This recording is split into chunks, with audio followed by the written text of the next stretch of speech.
₹100 के two wheeler toll ने नैनीताल की राजनीति गरमा दी है। नगरपालिका कह रही है कि सब कुछ नियमों के तहत हुआ, लेकिन सभासद, विधायक और शहरी विकास मंत्री इसे मनमानी बता रहे हैं। आखिर टोल पर इतना बवाल क्यों मचा है? टू व्हीलर टोल टैक्स विवाद पर नगर पालिका अध्यक्ष सरस्वती खेतवाल ने कहा है कि टेंडर पूरी कानूनी प्रक्रिया, विधिक राय और गजट नोटिफिकेशन के आधार पर ही जारी किया गया है। साथ ही उन्होंने ये भी कहा कि मॉल रोड पर भारी वाहनों के चलते धसाव हो रहा है, जिस कारण ये निर्णय लिया गया है।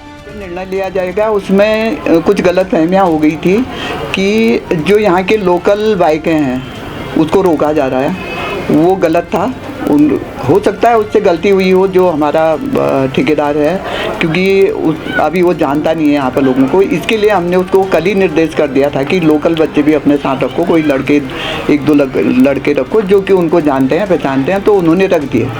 2 उन्होंने तल्लीताल में रखे हैं, 2 उन्होंने वहाँ रखे हैं बारह पत्थर में, और 1 उन्होंने फांसी के देरे पर रखा है। अब अनुबंध में भी ये नहीं है कि लोकल से लिया जाएगा, अनुबंध में ये है कि लोकल से नहीं लिया जाएगा। इसका गजट नोटिफिकेशन हुआ था? बिल्कुल गजट नोटिफिकेशन हुआ है इसमें, और स्टेट सरकार ने हमको उसका क्या कहते हैं गजट किया है, और उसमें उनकी मोहर है। इसमें तो कोई शक ही नहीं है कि मतलब लिया जाता है, नहीं लिया जाता। अगर सरकार दे रही है, हमको गजट दे रही है, तो इसका मतलब सरकार की भी मंशा है लें करके। उन्होंने ये भी कहा कि स्थानीय लोगों से टोल नहीं लिया जाएगा। बाहर पढ़ने या नौकरी करने वाले स्थानीय युवाओं के लिए भी मुफ्त स्टिकर की व्यवस्था की जा रही है। उनका दावा है कि फैसला शहर में वाहनों का दबाव कम करने और मॉल रोड पर बढ़ते धसाव को देखते हुए ही लिया गया है। नहीं होगी दिक्कत, उनको बिल्कुल नहीं होगी। उसके लिए हम एक स्टिकर बनाने की सोच रखी, मैंने खुद अपने आप ही सोच रखी मैंने कि स्टिकर बनाती हूँ, और जो क्या कहते हैं उन बच्चों को दिया जाएगा। पास नहीं होगा, फ्री ऑफ कॉस्ट होगा, वो कोई पास नहीं होगा, बच्चों को दिया जाएगा। वो अब उसको अपनी बाइक पर लगा लेंगे। दूसरा, अगर बच्चे आते भी हैं तो उनके लिए ये नहीं है प्रावधान कि वो वहाँ पर उनसे पैसा लिया जाए, क्योंकि जब हमने 4 व्हीलर के लिए कर रखा तो हम 2 व्हीलर के लिए भी करेंगे इसी चीज़ को। ये इसलिए किया गया कि हमारी जो ये इसकी माल रोड है, ये धंसते जा रही है नीचे। तो ये सवाल वहाँ पर भी उठा था हाई कोर्ट में कि इसमें वाहनों का दबाव कम किया जाए। इसीलिए जो आज 4 व्हीलरों को पास मिलने में दिक्कत हो रही है, वो इसीलिए हो रही है। अगर वाहनों का दबाव कम करना है तो 4 व्हीलरों का भी करना पड़ेगा और बाइकों का भी करना पड़ेगा। इसीलिए हमने ये कदम उठाया कि अगर यहाँ धसाव हो रहा है और रोड बैठ रही है हमारी, तो इसलिए इसमें वाहनों का आना जाना कम करने के लिए ये निर्णय लिया गया। मैं ये कह रही हूँ कि अगर वो आते हैं जिनको नहीं देना है टैक्स, नीचे भी तो वाहन वो है वहाँ पर, क्यों नहीं पार्किंग में खड़े करते हैं? वो पार्किंग खाली रहती है वहाँ पे। उनके लिए तो जो अधिवक्ता हैं हमारे, उनके लिए तो कभी हमने टैक्स लिया ही नहीं, आगे भी नहीं लिया जाएगा।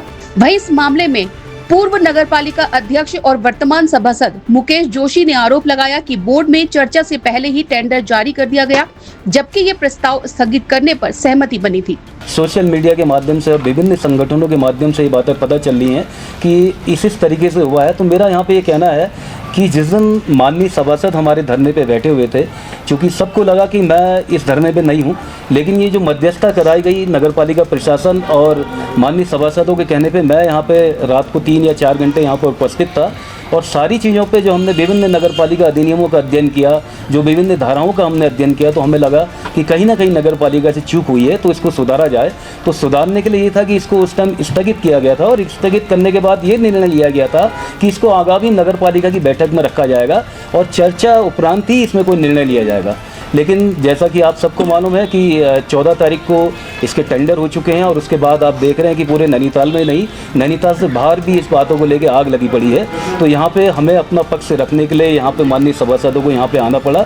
और मैं ये कहना चाहूँगा कि जो सेक्शन 96 है, मैं इस बात का अलाउ नहीं करते कि इस तरीके से हम कोई डिसीजन ले लें बिना बोर्ड की परमिशन के, बिना बोर्ड के अनुमोदन के। इस टाइप के कृत्य नहीं होने चाहिए और इनको सुधारा जाना चाहिए।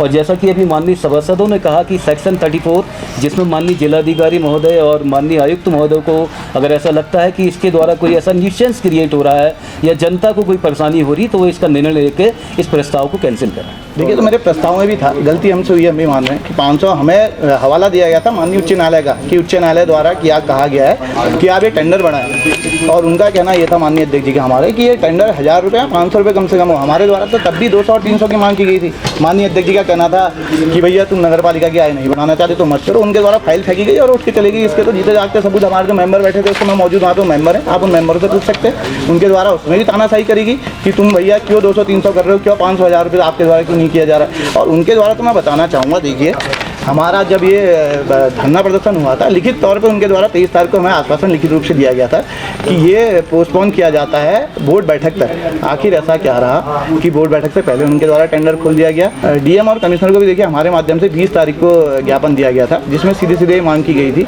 कि ये टेंडर गलत है, इसकी शर्तें गलत है, ये बिना बोर्ड की परमिशन के बनाया गया।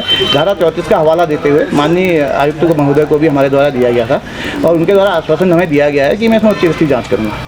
उधर विधायक सरिता आर्या ने भी टोल टैक्स का विरोध करते हुए कहा कि उत्तराखंड के किसी भी जिले से आने वाली निजी बाइक और स्कूटी से टोल नहीं लिया जाना चाहिए। उन्होंने टेंडर प्रक्रिया की पारदर्शी जांच की भी मांग उठाई है। देखिए, मैं तो पहले इसकी घोर निंदा करती हूँ। जिस तरह से सभासद लोग धरने पे बैठे थे और नगर पालिका अध्यक्ष ने उनको उठवाया था कि हम इसको बोर्ड में रखेंगे, कि किस तरह से हम लोग चर्चा कर हम लोग चुंगी का ठेका जो हम लोग देते हैं उसको हम लोग देंगे जब हमारा बोर्ड में पास हो जाएगा। और उससे पहले हल्द्वानी में दिशा की बैठक थी और इन्होंने उसको प्रशासन को बुलवाकर वो ठेका करवा दिया और 24 करोड़ कुछ में हुआ है। और कल मैंने देखा कि यहाँ पे कई शिकायतें आई कि हमारे जो टैक्सी बाइक हैं, जिनकी अपनी स्कूटी है, बाइक हैं, उन पे भी ये 100-100 रुपया टैक्स वसूल रहे थे, जिसकी हम घोर निंदा करते हैं। हम लोग बड़े बड़े शहरों में जाते हैं, देखिए वहाँ पे भी हमें टोल टैक्स पड़ता है, लेकिन उनमें कभी भी हम लोगों को टोल टैक्स नहीं पड़ा, ना हमें कभी दिखा कि स्कूटी बाइक या जिनकी अपनी पर्सनल बाइक और स्कूटी होती है उनको रोका जाए। तो मान इन्होंने यहाँ पर करवा दिया। अब जिसने 24 करोड़ में इन्होंने उसको दिया है, क्या कारण रहा, क्या रहा और किस कारण से उसको दिया, क्योंकि हमको तो ये बताया गया है कि उसमें उन्होंने पैसे भी दिए गए हैं और इसलिए 24 करोड़ का ये जो ठेका हुआ है वो मनमानी कर रहा है। इस मामले में शहरी विकास मंत्री राम सिंह केड़ा ने भी आपत्ति जताई है। क्या कुछ कहा उन्होंने, आप भी सुनिए। और मुझे जानकारी मिली है कि नैनीताल में बाइकों पर भी टोल की बात आई है और उसके लिए मैं जांच करूंगा। और मेरे संज्ञान में अभी आया है, बाइकों पर टोल लगाने से पूरे देश में, पूरे प्रदेश में गलत संदेश जाएगा और ये मेरे संज्ञान में अभी आया है। मैं इसमें जांच करूंगा और बाइकों में टोल कैसे लगा दिया और इस विषय पे मैं जा रहा हूँ। मैं फिलहाल अभी ईओ को आदेश देके उसको रुकवाने की कार्रवाई के लिए बातचीत कर रहा हूँ। निश्चित रूप से टोल कैसा लगा इसके लिए मैं जाँच करवा रहा हूँ। फिलहाल 2 व्हीलर टोल टैक्स को लेकर नगर पालिका, जनप्रतिनिधियों और विभिन्न संगठनों के बीच विवाद अब भी जारी है। मामले में आगे क्या सभासदों, विधायक, जनप्रतिनिधियों और जनता की राय ली जाएगी या टोल टैक्स का फैसला थोप दिया जाएगा, ये तो वक्त ही बताएगा। फिलहाल नगर पालिका के अग्रिम आदेश तक ये फैसला रद्द कर दिया गया है। सटीक और भरोसेमंद खबरों के लिए आवाज इंडिया से जुड़े रहिए। चैनल को सब्सक्राइब करें, पेज को फॉलो करें और वीडियो को ज्यादा से ज्यादा शेयर करें। आपका एक सब्सक्राइब, एक लाइक और एक शेयर हमें और ज्यादा बेहतर पत्रकारिता के लिए प्रेरित करता है।